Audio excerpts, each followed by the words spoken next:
Desanka Maksimović. Krvava bajka.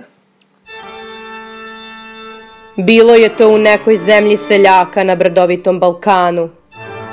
Umrla je mučeničkom smrću četa đaka u jednom danu.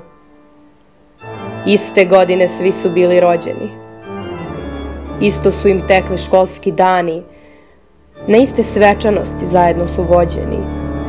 Od istih bolesti svi pelcovani i svi umrli u istom danu.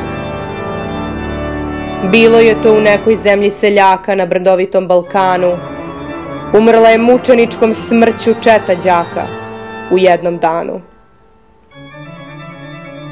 A 55 minuta pred smrtnog trena sedela je u đačkoj klupi četa malena i iste zadatke teške rešavala.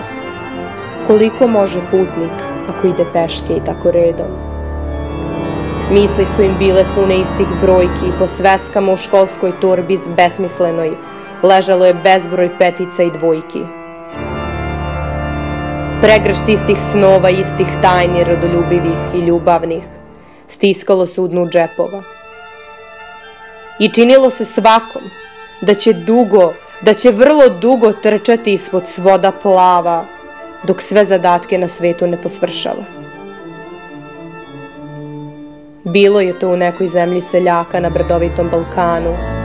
Umrla je mučeničkom smrću četa đaka u jednom danu.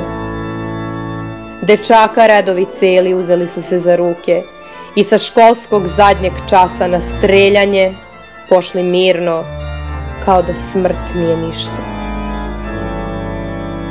Drugova redovi celi istog časa su se uzneli do večnog boravišta.